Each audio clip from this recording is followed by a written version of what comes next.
Ya, artinya kalau misalnya baju kita kena air yang tohir ini yang mutlak itu ya tidak, kalau dipakai sholat ya bisa meskipun basah ya. Nah itu salah satu implikasi hukum air itu suci. Kemudian Kemudian mutahhir li ghairi. Nah, air selain suci juga mutahhirun li ghairi. Air itu bisa dipakai bersuci, artinya bisa dipakai untuk wudu, bisa dipakai untuk mandi. Nah, itu namanya tahir, mutahhir, suci dan menyucikan. Nah, ini bahasa yang insya Allah sudah ma'ruf ya.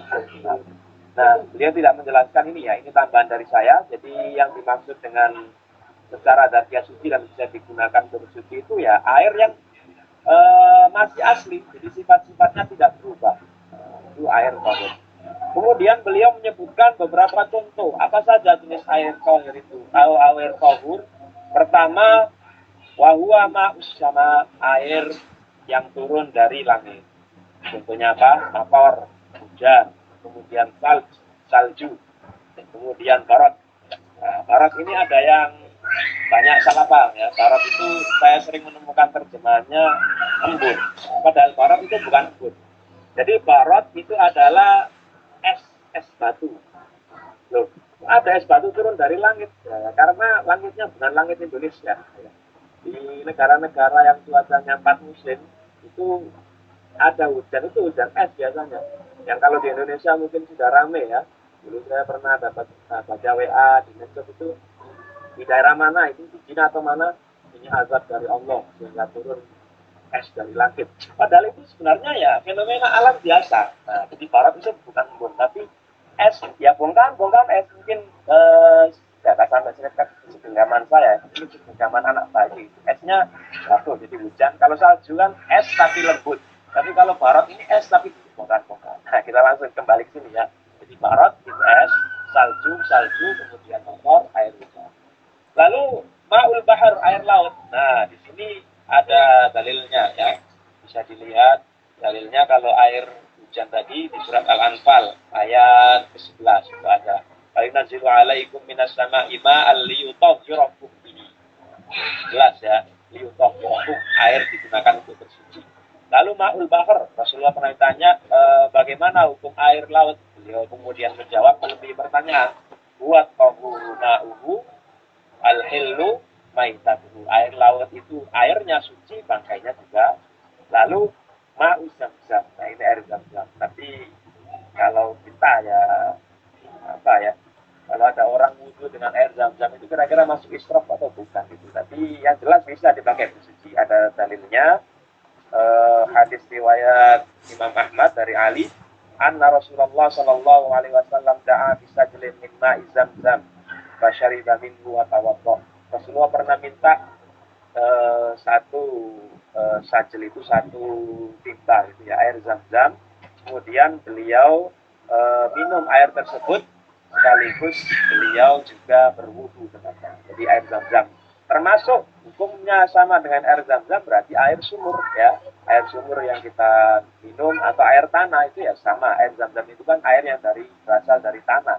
Ya, nah itu juga hukumnya sama. Lalu yang berikutnya waminat tohur, di antara jenis air tahur juga kullu ma'in mutaghayyirin bisa babitu lil mukti awit ta'asur di mamarrihi au mamarrihi au bi mukhalatati ma la yanfa'u an. Intinya air yang sifatnya berubah karena disebabkan lama didiamkan. Lama didiamkan maksudnya ya air yang tergenang gitu ya. Tapi dia berubahnya bukan karena campuran apa-apa, tapi karena tergenang lama, warnanya berubah. Atau sebab alami, seperti beliau sebutkan tadi, sebab alami itu misalnya tempatnya, contohnya air sungai. Air sungai itu kan aslinya jernih, tapi karena air sungai itu campuran dari tanah-tanah sehingga dia bisa berubah jadi coklat. Ya. Kalau misalnya bimukhalatati ma la yang fakuan ghaliban bercampur dengan benda-benda yang sulit dipisahkan. Contohnya beliau menentukan coklat. Coklat itu kalau orang Jawa nyebutnya apa ya? Linet ya. Nah, kita bahasa Indonesia apa? Atau tanah yang becek. Nah, itu coklat atau warofus syajar atau apa? Daun-daun. Nah, itu air yang memang warnanya agak berubah dari warna jernih air, tapi perubahannya bukan karena faktor luar, tapi dia berubahnya karena perubahan yang alami. Lalu beliau menjelaskan di sini juga termasuk air tahur adalah air dengan volume banyak. Nah, ini nanti kita akan bahasnya di pembahasan setelah ini ya. Air dengan volume banyak atau menyebutnya dengan kathir. Para ulama menyebutnya dengan kathir. Ini ada kaitannya nanti dengan hukum air mustakmal dan air najis. Lalu terakhir beliau menyebutkan al-ma'ul jari tahurun lakinnahu yang yusu bituhuri asarin najasati. Air yang mengalir. Nah, seperti air sungai tadi. Air yang mengalir itu hukum aslinya tahur, suci dan menyucikan. Tapi bisa berubah menjadi najis jika ada asar, jika ada atau akibat-akibat lain yang menyebabkan sifat air ini berubah. Ya. Baik rasanya, kemudian warnanya atau bau. Kalau ada tiga hal ini yang berubah karena tercampur dengan benda-benda najis tadi, maka berubah statusnya dari air yang tahur menjadi air yang bukan najis. Nah, ini di sini beliau menyebutkan tadi ya, menyebutkan di awal tentang ukuran air banyak atau air yang kathir itu bagaimana. Sebelum kita bahas, jadi di sini perlu saya jelaskan. Jadi para ulama membagi air berdasarkan volume itu dengan kolil dan kasir. Kenapa ada pembagian ini? Ya, karena nanti ada hadisnya ya, ada hadis idza balaghal ma'u kullatain lam yahmilul khabas. Kalau air sudah lebih dari 2 kullah itu dia tidak bisa terpengaruh dengan najis. Nah, para ulama membahas, jadi nanti kaitan air kasir ini, air yang banyak ini adalah hukum air mutanajis. Jadi air yang tercampur benda najis. Kalau airnya ini di bawah 2 kullah atau di bawah atau sedikit, itu nanti apakah bisa menyebabkan dia najis atau tidak. Nah, itu nanti pembahasan di situ. Atau air mustakmal ya, air mustakmal itu air bekas bersuci. Kalau airnya terkumpul sebanyak 2 kullah, apakah nanti menyebabkan airnya tersebut tetap bisa dipakai bersuci atau tidak. Nah, di situ pembahasan. Jadi di sini beliau membahas ukuran air yang banyak, ada 3 pendapat. Imam Abu Hanifah berpendapat patokan air sedikit atau banyak itu dilihat caranya ya, mengetahui itu digoyang sisinya. Jadi misalnya ada bak yang luas, ya kolam yang luas, kalau satu sisi digoyang kemudian sisi yang lain ikut beriak, nah itu berarti tandanya belum kategori air banyak. Ya, saya tiap hari, ya ini maaf cerita pribadi, biasanya kan saya punya anak bayi masih umur sekitar 4 bulanan. Biasa saya bawa air bak untuk bayi itu ya. Nah, contoh bak untuk bayi itu saya penuhi airnya. Lalu saya goyang-goyang sisinya, kemudian sisinya gerak. Nah, maka itu belum masuk kategori air yang banyak. Jadi kategori Imam Abu Hanifah tidak kategori angka pasti ukurannya ya. Lalu Abu Yusuf dan Muhammad, ini 2 murid Imam Abu Hanifah, berpendapat air yang banyak itu ya volumenya 10 kali 10 kali 1 ziro, atau kalau meter itu kurang lebih 25 meter persegi ya. 10 ziro itu setara dengan sekitar 5 meter. 1 ziro itu setengah meter ya. Jadi sekitar 25 meter kubik. Nah, jadi lebarnya itu 5, panjangnya 5 meter, dalamnya minimal 1 meter. Nah, itu kategori air banyak. Lalu mazhab Syafi'i dan Hambali mengatakan bahwa kategori air kathir atau air yang banyak itu adalah yang ukurannya 270 liter. Nah, ini setelah dikonversi ya. Ini itu 270 liter ini konversi dari Syekh Wabazwa itu. Atau 10 tangki atau 15 tangki. Jadi kalau sudah sampai 270 liter maka kategori air banyak. Nah, jadi air banyak itu tadi hukum asalnya adalah suci. Kalau kecampuran benda najis saja sedikit dan tidak merubah apapun, tetap air tersebut statusnya air suci. Jadi itu kategori salah satu contoh air dosa. Baik, dalil sucinya air kathir. Nah, ini ada beberapa dalil.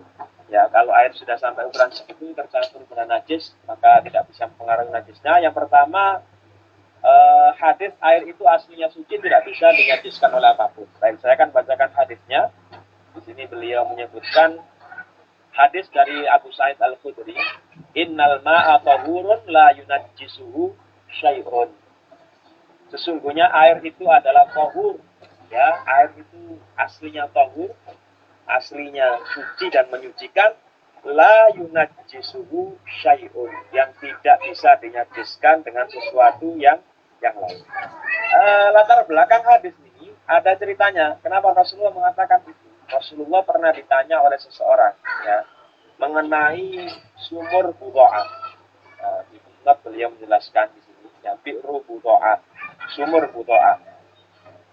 Sumur Budo'ah ini adalah sumur yang tempat, mohon maaf, membuang mahayid bisa. Mahayid itu ya darah-darah haid, ya, atau ya mohon maaf, bekas, kalau sekarang ya bekas pembalut-balut wanita. Lalu walahmul kilab, dan anjing. Kemudian wa'adharan nas au khoru, ya, dan kotoran-kotoran. Jadi intinya sumur yang tempat membuang kotoran, ya, intinya sumur Budo'ah itu. Lalu para sahabat bertanya, bagaimana status sumur Budo'ah ini, apakah suci atau tidak? Maka Rasulullah mengatakan, innal ma'a tahurun la yunajjisuhu syai'un, air itu suci, hukum aslinya tidak ada yang bisa menajiskannya. Maksudnya, selama warna, bau, dan rasanya tadi tidak terpengaruh, maka status kesucian air tersebut masih statusnya suci. Nah, hadis ini statusnya sahih, ya, disahihkan oleh Imam Ahmad. Lalu ada dalil kedua, hadis tentang kullatain. Rasulullah pernah bersabda, idza balaghal ma'u kullataini lam yahmil al-khabath. Wa fi lafzi Ibnu Majah, lafaz lain lam yanjus, juga ada lam yunajjisuhu syai'un.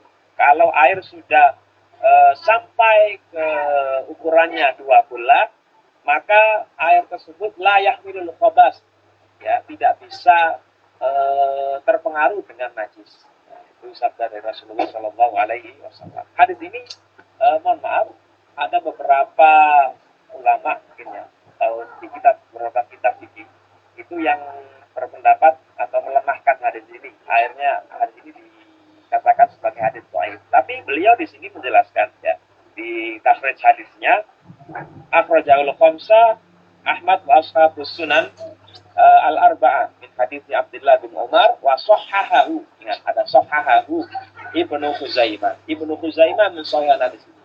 Lalu Al-Hakim wal Hakim wa Ibnu Hibban. Jadi 3 imam, Ibnu Khuzaimah, Al-Hakim, dan Ibnu Hibban, mensahihkan hadis ini.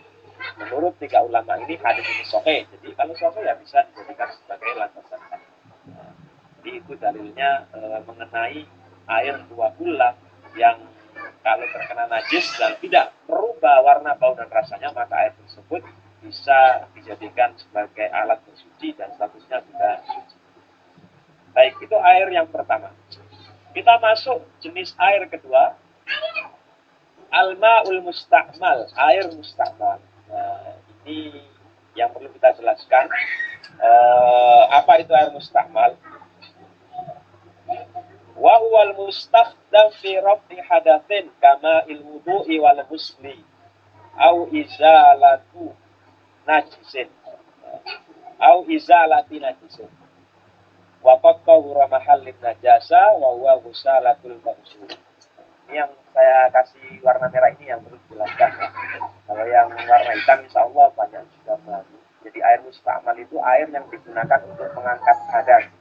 Jadi misalnya kita berwudu, kemudian kita basuh tangan, ya, basuh wajah, kemudian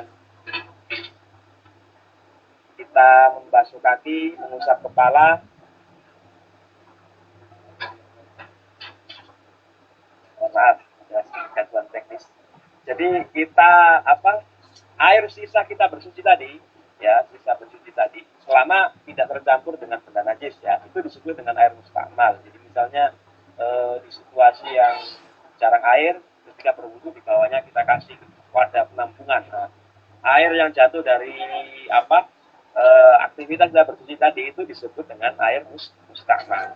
Nah, itu yang pertama. Nah, yang kedua, bekas menyucikan najis, au izalatu najis. Ini ada pertanyaan, kalau bekas menyucikan najis, bukannya nanti akhirnya air tersebut bercampur dengan najis-najis tadi?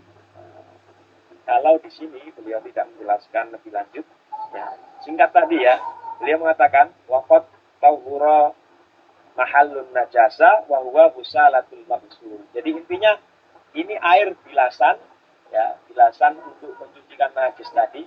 Tapi dengan syarat air bekas menyucikannya ini masih suci. Misalnya kita menyuci baju, ya, di baju itu kan bagian yang pertama mungkin ya, yang kita campur dengan sabun itu mungkin masih bercampur dengan benda-benda najis. Nah, itu tidak masuk kategori mustakmal seperti itu. Tapi misalnya bajunya sudah bersih, suci, tinggal dibilas ya, mungkin sabun-sabunnya juga sudah hilang, mungkin bilasan kedua atau ketiga, sisa dari bilasan tersebut, selama tadi dengan syarat tidak tercampur dengan benda najis, nah itu disebut dengan air mustakmal. Jadi saya rasa cukup jelas ya penjelasan dari beliau. Nah, apa hukum air mustakmal ini? Nah, di sini memang ada khilafiyah. Beliau menyebutkan beberapa pendapat para ulama. Jadi kurang lebih ada 3 mazhab di sini. Ada 3 mazhab. Ada mazhab Hanafiyah atau 3 pendapat. Pertama pendapat mazhab Hanafiyah, Malikiyah, Syafi'iyah, dan Hanabiyah. Pertama pendapat dari mazhab Hanafiyah, beliau mengatakan di sini pendapat dari mazhab Malikiyah, Hanafiyah ya. Bentar saya bacakan di sini.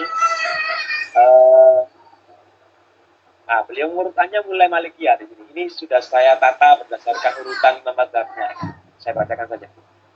Wa huwa tahirun mutahhirun fi ra'yil Malikiyah mutlaqan. Nah, menurut pendapat Malikiyah itu tahir mutahhir, suci dan menyucikan. Sekali lagi, pertama, air mustakmal menurut Malikiyah tahirun mutahhir. Baik sedikit atau banyak tidak berpengaruh. Ini pendapat dari mazhab Maliki. Lalu wa tahirun mutahhirun fi izalatin najasa indal Hanafiyah la fi raf'il hadas. Menurut mazhab Hanafi, air mustakmal ini kalau digunakan untuk mengangkat hadas, ya, itu statusnya suci tapi tidak bisa dipakai bersuci. Jadi airnya, zatnya itu suci. Artinya kalau terkena badan atau terkena pakaian, itu tidak menyebabkan pakaian dan badan kita najis. Nah, itu pertama. Tapi dia tidak bisa dipakai berwudu kembali, tidak bisa dipakai untuk mandi kembali. Itu kalau air mustakmal ini sisa untuk bersuci. Tapi kalau sisa menghilangkan najis tadi, menurut mazhab Hanafi itu suci menyucikan. Dibedakan ya. Kalau untuk mengangkat najis atau menghilangkan najis suci menyucikan, tapi kalau mengangkat hadas suci tapi tidak menyucikan. Lalu terakhir pendapat ketiga, wa tahirun ghairu mutahhirun mutlaqan fi ra'yi Syafi'iyah wal Hanafilah. Menurut Syafi'i dan Hambali semuanya suci tetapi tidak bisa dipakai untuk bersuci. Nah, beliau di sini atau nanti kalau kita temukan di kitab Al-Wajiz bil Fiqh Islami dan juga kitab beliau yang lebih panjang lagi ya Al-Fiqh Islami Adillah Subuh, itu sering beliau juga memberikan beberapa tarjihan, ya, beberapa pendapat pribadi beliau. Dan beliau ini ya kemarin belum kita bahas ya mazhab beliau ini apa. Jadi di kitab Al-Fiqh Islam Adillah Subuh itu beliau menjelaskan sendiri bahwa beliau ini aslinya bermazhab Syafi'i. Bermadzhab Syafi'i. Bahkan di situ beliau menyebutkan nama Indonesia. Nah, di kitab Islam Gadilatu.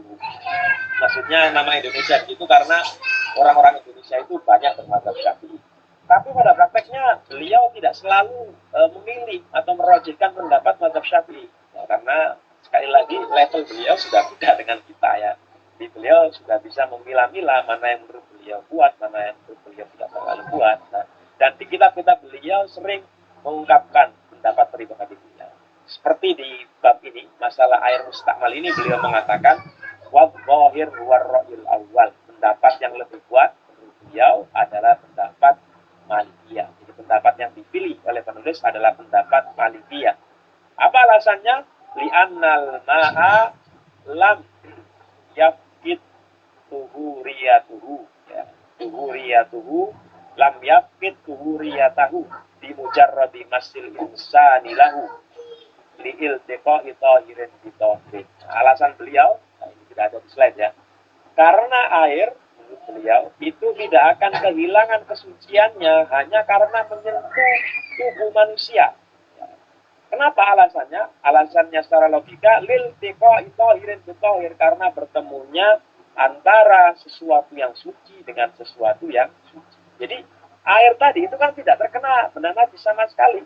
Terkena badan kita, dan badan kita ini adalah manusia itu ya suci, baik dia hidup maupun dia sudah meninggal. Lalu beliau menyebutkan beberapa dalil dari hadis, ya. Di antaranya di sini beliau sebutkan, nah ini saya tulis di sini, dalil dari hadis Jabir. Nah, disebutkan di sini al-muttafaq alaih, ya, ini dalilnya sahih.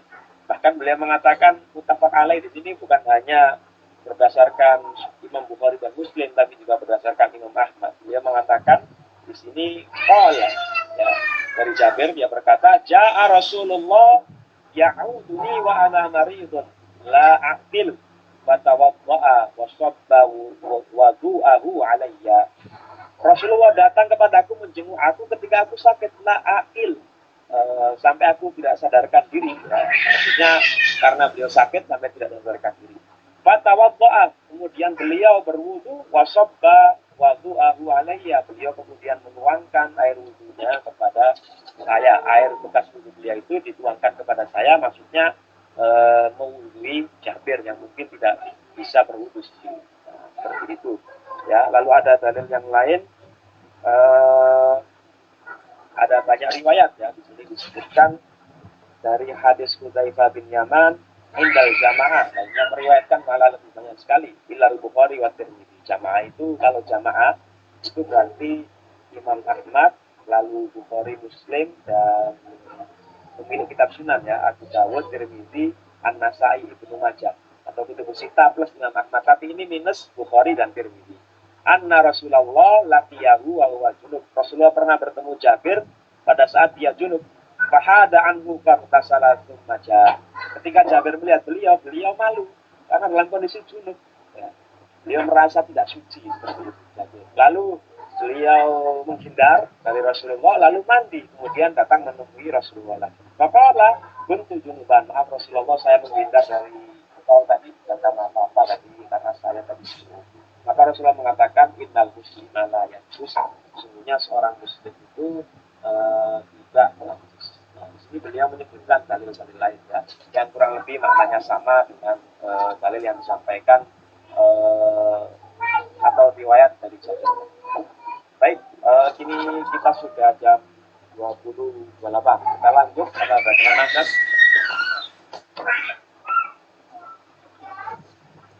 Mungkin kita adakan sesi tanya jawab dulu, Sir.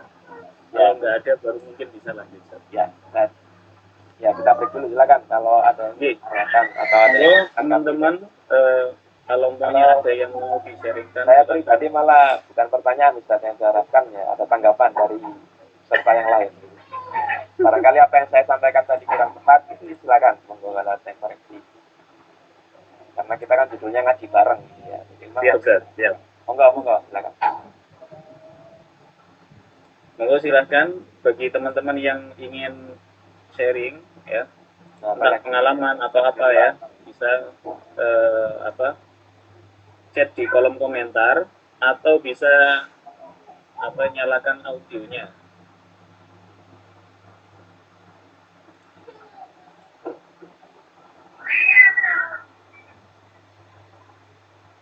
Mungkin pengalaman pribadi terkait masalah air itu bisa ditanyakan.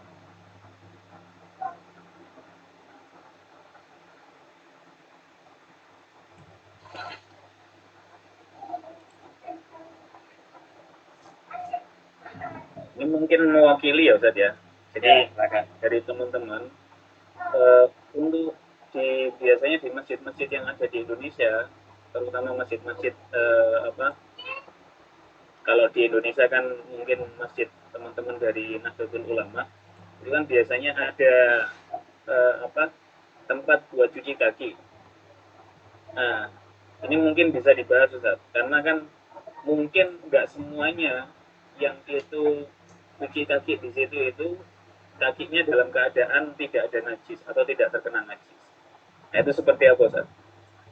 Biar teman-teman bisa paham ketika kondisinya seperti itu. Atau mungkin biasanya kan ada tempat wudhu yang itu pakai bak, jadi bukan pakai keran tapi pakai bak mandi gitu ya, yang itu panjang. Nah kemudian biasanya kan ada yang itu paham kalau yang pertama itu mungkin pakai gayung dulu, jadi nggak langsung dimasukkan ke apa baknya, tapi ada juga yang mungkin jamaahnya itu belum paham. Nah itu harusnya seperti apa Ustaz? Ya, baik. Terima kasih. Ini video saya nggak bisa dibuka, di off-kan oleh Mas. Nggak apa-apa ya, nggak pakai video. Jadi, ya saya baca pakai suara ya. Ini video saya dimasukkan, mungkin bisa dibuka. Baik, jadi pertama terkait tadi ya, air yang ada di kolam, mungkin ya, istilah yang menyebutnya kolam. Jadi, biasanya di tempat-tempat wudhu lalu ada semacam kolam air itu untuk bersuci gitu ya, untuk kita sebelum naik masjid kita mencuci kaki kita di situ. Nah itu mungkin ya, mungkin karena saya juga belum pernah bertanya langsung kepada teman-teman yang membuat teknis kemasnya seperti ini, yaitu antisipasi untuk menghilangkan najis yang ada di situ ya.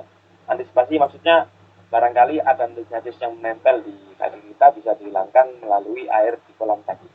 Nah, yang pertama yang perlu kita perhatikan ya, ketika air yang ada di kolam itu kan rata-rata bukan air yang mengalir ya, itu air yang air yang diam ya, maun rokit, itu air yang menggenang.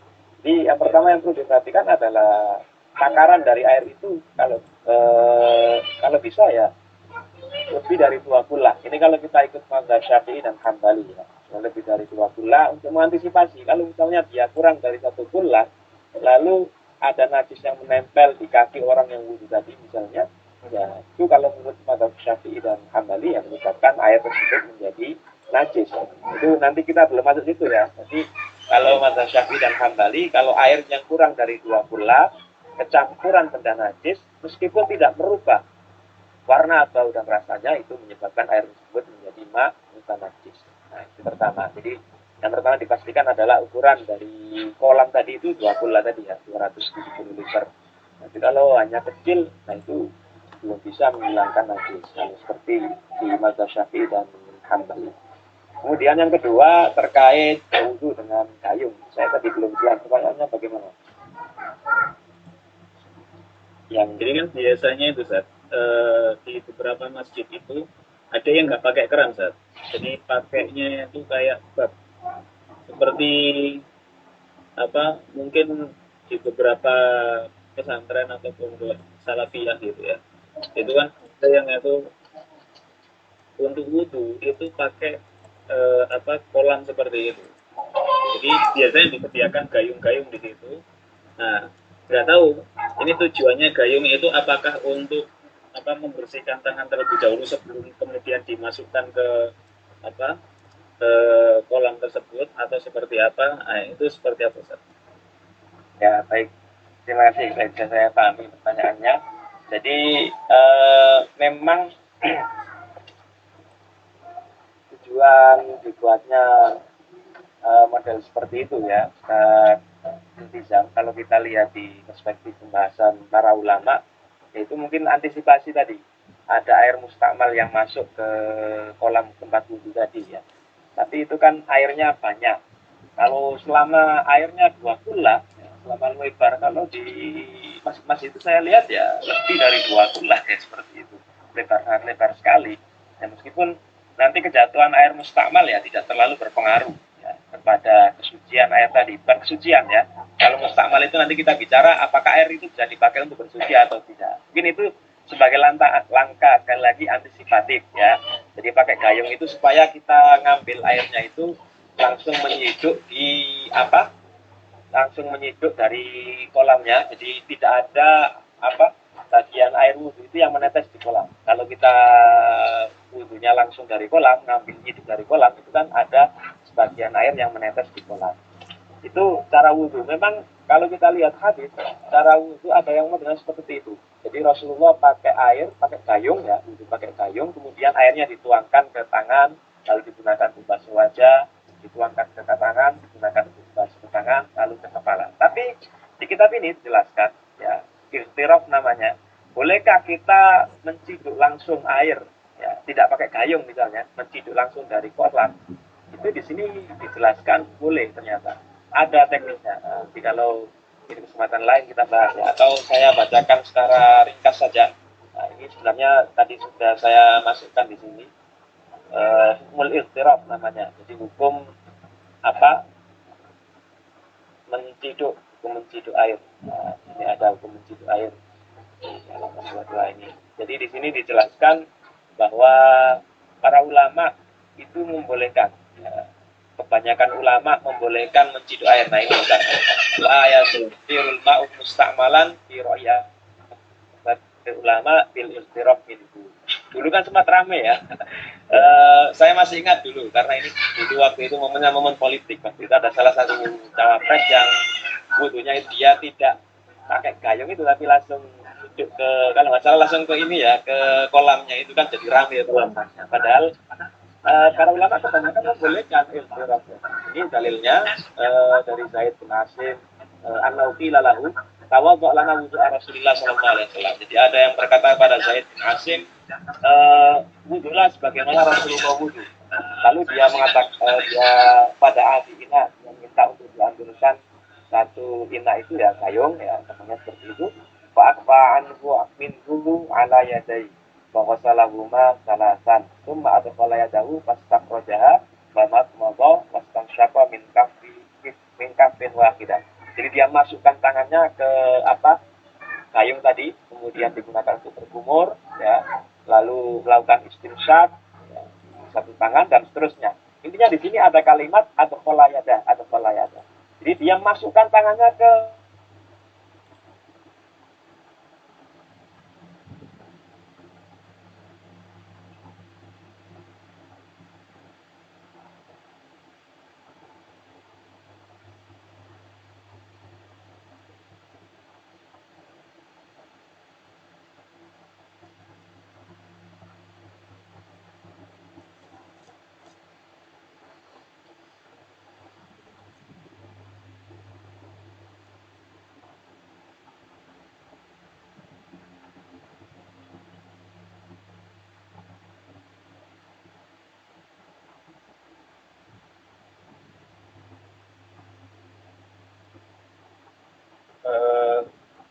teman-teman sebentar ya, ini nggak tahu ada kendala teknis atau seperti apa. Halo? Mohon maaf. Biasa. Tadi saya pakai laptop tiba-tiba laptopnya mati jadi lupa nggak saya. Oh, gitu.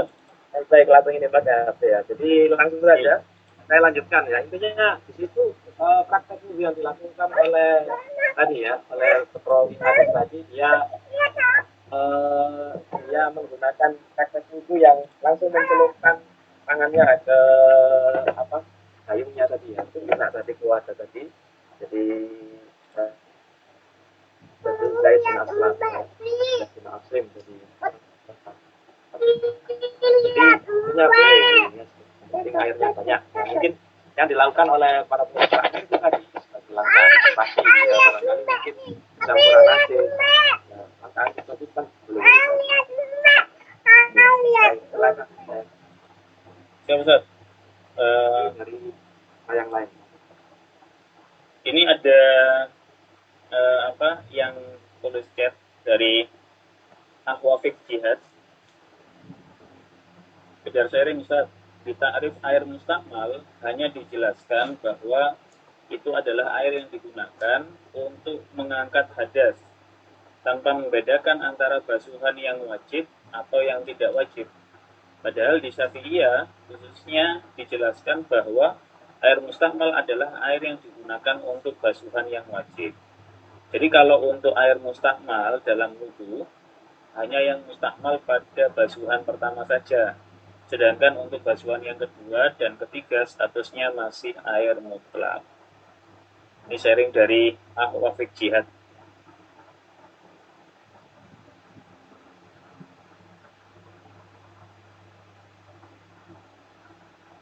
Itu masih di mute Ustaz suaranya. Mohon maaf saya belum jelas tadi pertanyaannya. Ini ya air mustakmal hanya Enggak, untuk itu sharing masyarakat tadi. wajib. Oke, jadi apa? Tadi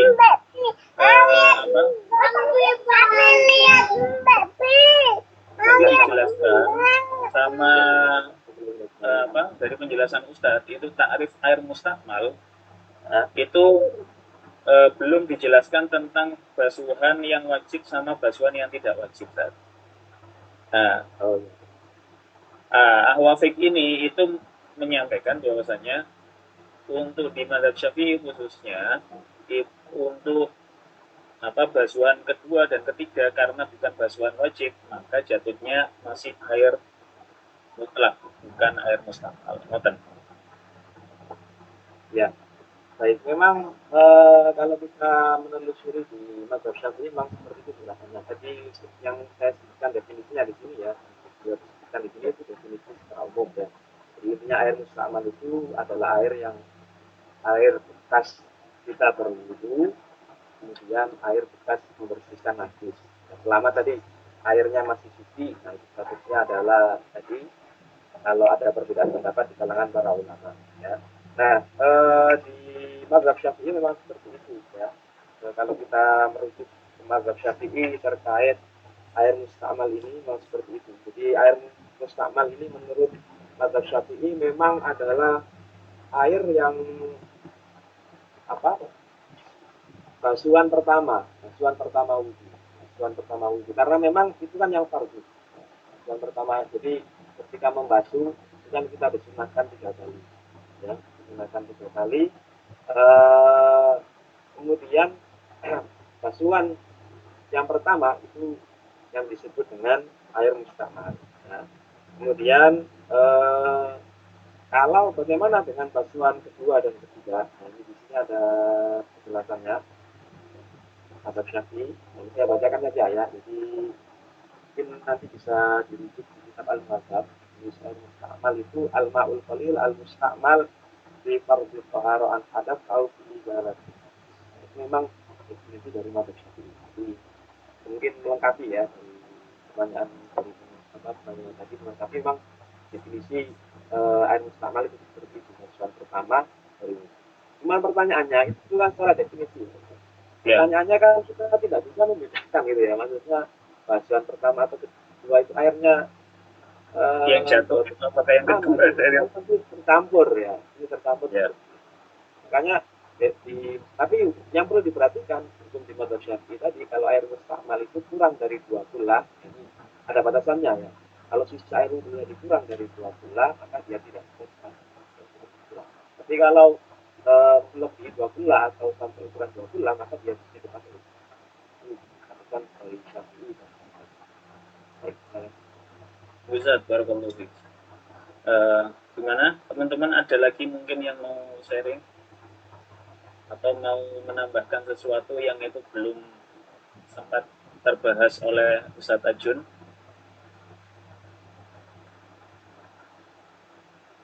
Alhamdulillah pada malam hari ini kita sudah membahas beberapa hal ya.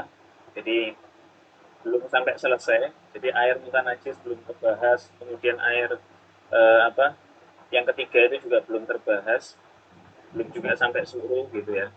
Jadi alhamdulillah. Tapi insya Allah banyak manfaat yang kita dapatkan. Ya. Jadi mungkin banyak di antara teman-teman yang itu udah berkali-kali belajar fikih toharo gitu ya. Di SD baca fikih toharo, nanti ketemu SMP fikih toharo lagi, SMA ketemu fikih toharo lagi. Tapi kenapa kok penting? Ya karena itu tadi disampaikan sama Ustadz Ajun bahwasanya ini adalah syarat sahnya sholat. Kita kalau semuanya mau sholat ininya nggak benar, masalah toharo bisa berbahaya nanti. Ya. Jadi nggak sah sholat kita. Kita sudah membahas pada malam hari ini tentang makna toharo, ya, beserta dalilnya, kemudian juga jenis air, ya, itu disampaikan tadi tentang air mutlak seperti apa, macamnya apa saja ya. Terus air kasir sama air kolil, air banyak, air sedikit itu seperti apa kategorinya menurut para ulama. Kemudian juga air mustakmal juga tadi sudah dijelaskan definisinya seperti apa. Ya, itu pembahasan kita pada malam hari ini. Mudah-mudahan bermanfaat ya teman-teman. Ini sudah tidak ada lagi. Mungkin nanti bisa dilanjutkan lagi di pertemuan selanjutnya, Ustaz. Ya, insya Allah. Baik, mungkin itu untuk hari ini. Saya kembalikan majelis ini ke Ustadz Tajun dulu, nanti baru anak tutup insya Allah. Ya, baik. Jadi para pemirsa sekalian, para hadirin sekalian, Bapak sekalian, alhamdulillah kita telah selesai di acara. Memang seperti disebutkan oleh Syekh Al-Ghazali di mukadimahnya, bahkan masalah itu tidak ada habis-habisnya. Kita sekarang baru bahas tentang air saja sudah banyak pembahasannya, belum bahas kita yang lain. Jadi mudah-mudahan ya, saya berharap kita semua diberikan keikhlasan dan kepada Allah Subhanahu Wa Taala untuk mengikuti masjid ini dan dengan berdalam ilmu agama kita belajar dari para ulama khususnya kita semua belajar ya. Kemudian mudah-mudahan kita bisa melanjutkan di pertemuan kita berikutnya. Dan secara khusus, mohon maaf, juga saya memohon kepada para jemaat sekalian untuk mendoakan guru kami ya, dan guru-guru kita semua. Guru saya pribadi, orang tua kita yang telah memberikan ilmu yang kepada kita semua, kita semua dan awalnya tidak tahu pasti khususnya kalau saya di selain itu ya guru-guru mulai dari MI, Sanawiyah, Aliyah ya, di Jakarta, juga guru yang tidak di kampus, Ustaz Nasarwa, dan guru-guru yang lain. Dan akan semoga Allah Subhanahu Wa Taala memberikan keberkahan dalam hidup. Sekian dari saya kembalikan ke Jazakumullah khair, Ustaz. Baik, ikhwati fillah rahimani wa rahimakumullah. Untuk kajian fikih kita pada malam hari ini sudah selesai, dan kembali saya menyampaikan tentang bahwasanya HDMI Indonesia memiliki beberapa program, di antaranya kajian rutin ini, ada kajian setiap hari Senin itu 24 jam bersama Rasulullah SAW.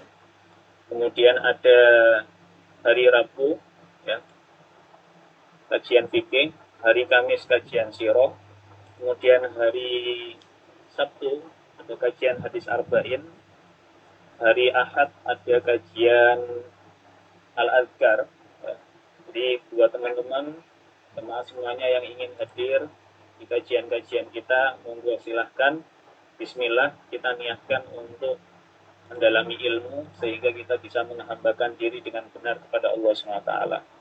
Baik, mungkin ini majelis kita pada malam hari ini. Mudah-mudahan Allah SWT memberkahi kita semuanya. Kita cukupkan dengan doa tafatul majelis. Subhanakallahumma bihamdika asyhadu an la ilaha illa anta astaghfiruka wa atubu ilaik. Terima kasih kepada Ustadzul Al-Fadhil Ustadz Tajun Nasir dan juga teman-teman semuanya yang sudah hadir pada malam hari ini. Dan Allah wa iyyakum ajma'in. Wassalamualaikum warahmatullahi wabarakatuh. Waalaikumsalam.